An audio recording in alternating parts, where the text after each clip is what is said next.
Today we'll be taking a look into about the severe weather threat that will be returning tomorrow and on Friday here. Friday looks to be a concerning day. Tomorrow looks to be an okay type of day. So let's go ahead and get started with the SPC outlook. So this is the rest of today. No thunderstorms to be forecasted, but if we move it to day 2, everything changes. So here's your outlook here for day 2. So you got a large slight risk area extending from parts of Missouri, Illinois, all the way back down into parts of Arkansas, Tennessee, Louisiana, and Mississippi, with a marginal risk surrounding that, including parts of states of Texas, Kansas, Oklahoma, and Kentucky there. So basically the main threats are going to be damaging winds. We could probably see a couple of tornadoes for tomorrow in the slight risk area.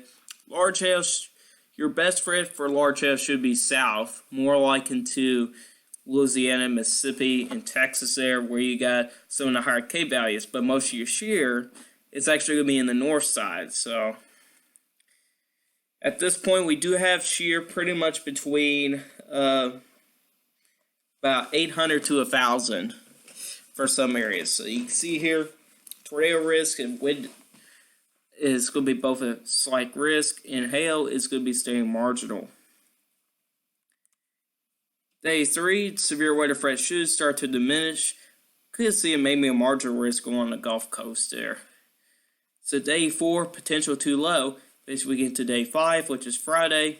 We got a slight risk for parts of Texas, Oklahoma, and Kansas here. The main threats, we're looking at all criteria on the table here. I'm talking about tornadoes, damaging winds, and large hail. Now, this is the type of setup we've got to really keep an eye on, and this is also the secondary season of severe weather still. So something to really keep an eye on. So this is Black Friday. So we'll really have to keep an eye on this here. You got the cape in place, you got some of the shear. Everything looks to be in place for a decent severe weather day here. So we'll not be surprised to be at this point here. We could probably see enhanced risk maybe to day 3 or 2. Unless things change here. At this point, this looks to be more of an enhanced risk day. But to be safe, we'll be keeping it a slight risk. So here's my forecast here for, I'm putting 2 days in one map here. So we're going to start with day 2 here, which is going to be tomorrow. I do have a slight risk from central Missouri all the way back down to Louisiana there. We could probably see a line of strong severe thunderstorms develop, especially up into Missouri and Arkansas there. Probably the southern tier, why I got a slight risk there because of those higher K values. You also got a lot of moisture to deal with for some of those areas there. So a slight risk may be needed that far south. And you do have a marginal risk surrounding that. As we move on to day 5, which is Friday, I do have a slight risk, not as much into Kansas. So mine is similar, but it's not that much into Kansas here. There's been some model guidance here. Then the models are kind of backing off for Kansas. It's a little bit more of a threat to Oklahoma and Texas here. So, yeah. Day 6, at this point here, there is a chance of severe weather, but it's pretty low. Your chance of severe weather, if it does happen, will be in the lower Mississippi Valley. So let's go ahead and move on to the common meteorology here. We're going to look into day 2. We can't really look into much areas here. But I do believe the best threat for some severe weather is going to be probably going to be in Missouri and Arkansas here. As we look into this model here, you see here, your storms start to boom here. It was looking to be a pretty decent line, but it seems like it's going to be more scattered activity. But I think we're going to be keeping it as a slight risk here. If this here does continue here overnight into tomorrow, we may need to downgrade it down to a marginal risk here. Cape and moisture is going to be a big thing for this system here. You can see as it moves off into the Ohio Valley there. And this here don't go as, you know what, it actually goes that far out into early Friday, but not far out enough to see day 5. So let's go ahead and move on to the supercell composite. So this is a combination between shear and cape.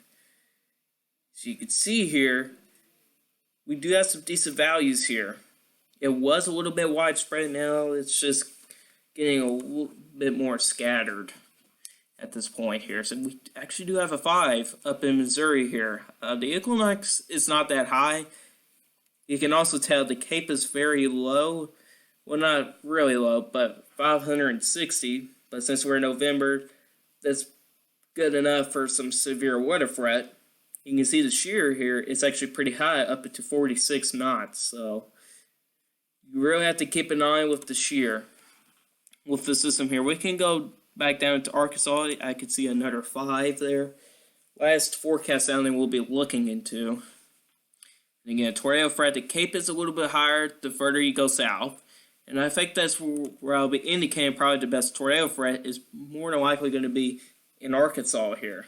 It was Missouri, but this monitor is backing off just by the standard here. We'll look into helicity very quickly, and then the shear.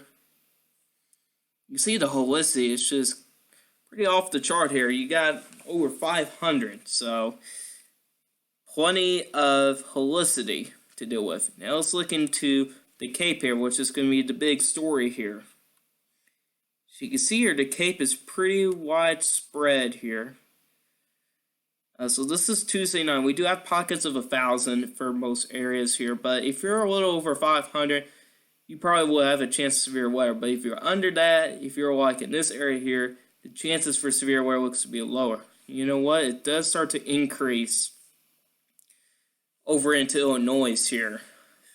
So it could have a little bit, a couple different areas here to watch here. So it could be a widespread marginal risk here.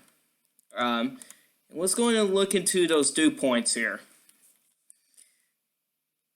So here you go with dew points. So it's going to be the big story here. So this is going to be a problem if you want severe weather in Missouri here. So for favorable for thunderstorms to develop, you need over 60 dews. Currently we have 50s for most areas here.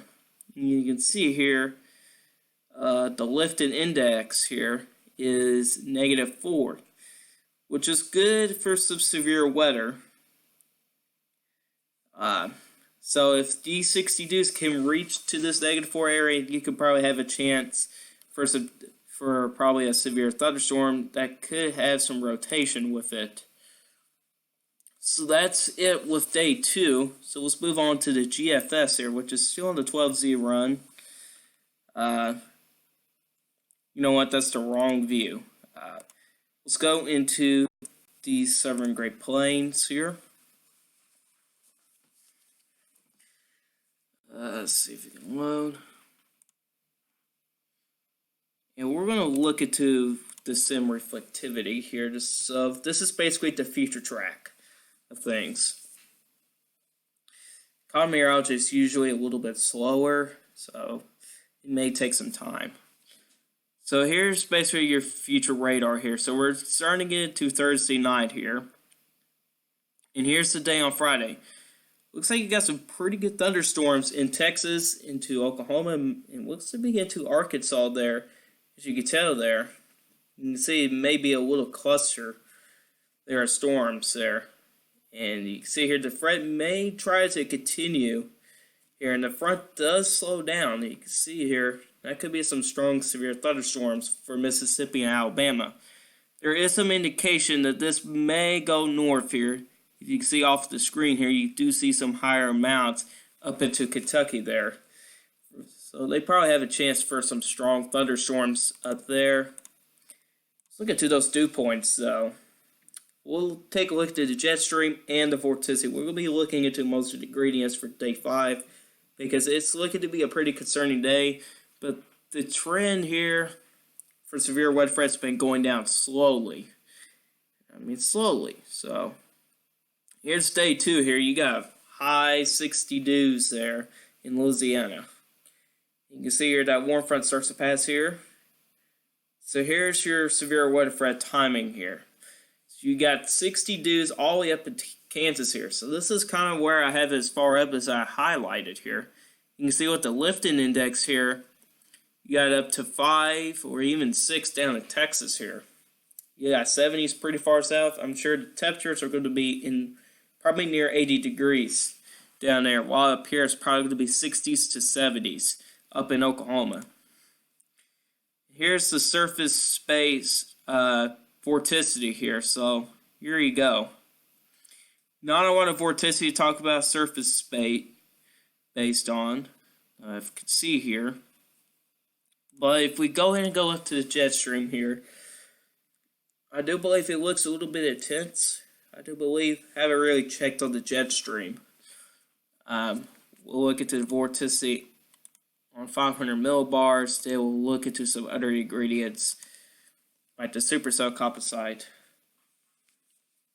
If this thing here can load, just to show you how slow it is. Could be our internet. Alright, so here you go here. So here's Friday here. So it's not really that intense like it was earlier here. There's not much of a negative tilt here, but you do have some strong winds up in the jet stream there, especially when it comes from the desert southwest there. That's a decent setup for some severe weather. If we look into the vorticity, it will look pretty intense up into the atmosphere here, especially if you go back into New Mexico. By the way, this is the same system that could bring maybe a winter storm up north. So there goes your first wave, and here's Friday. You can see we do have some scattered pockets of vorticity values pretty high. So this could be more of a scatter threat. You can see the threat could be a little bit higher near Dallas or Fort Worth, Texas here. You can see some specks in Oklahoma, even into Arkansas here. So Arkansas may be under the gun for some severe weather on Friday. But the main important stuff is actually going to be the Cape. See how high this is going to be. So here you go here. So since we're in November here, you probably need a little over 500 Cape to get some severe weather activity. See, basically the 500 line looks to be Oklahoma City at south at this point here, just by the GFS run here.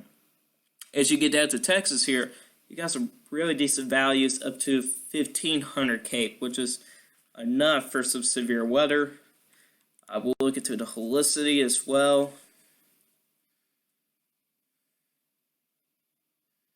Here's Friday here. You do have helicity in place here, especially out ahead of it. So you can tell where your cold front is. Your cold front is right here, as you can tell by the ISO bars here. So looks to be helicity will be good enough for some severe weather. You can see it's actually a little bit maxed out ahead of it. So you could probably get some supercellular storms out ahead of this cold front here. I don't think the cold front is not going to bring too much of any rain.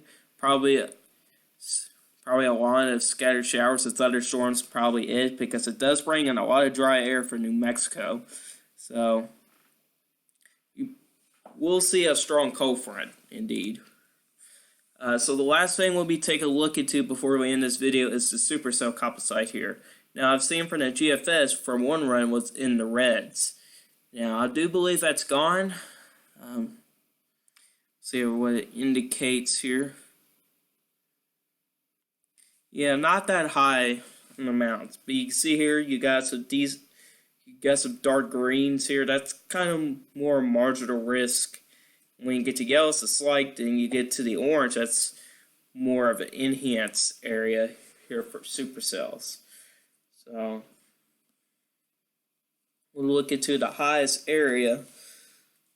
You can see the affected layer here is up between 3 and 4, so basically a 3.5.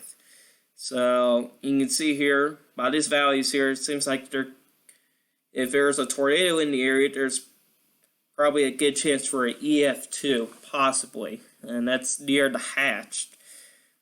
category there. That's EF3. That's hatch category, but it seems like it's a little bit more moderate. EF4 is a low fret. You can see here the Cape is about 1300. You don't have that much shear that's south, though, but I'm pretty sure, I do believe there's going to be enough shear in place to at least get a few supercells going in Texas here.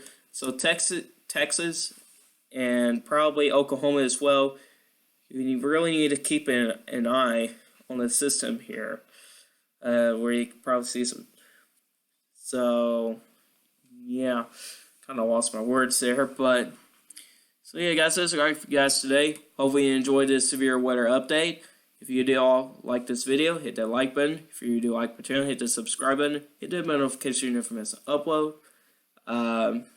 Almost forgot to say this, but I'll be making my Thanksgiving forecast probably maybe tonight or tomorrow.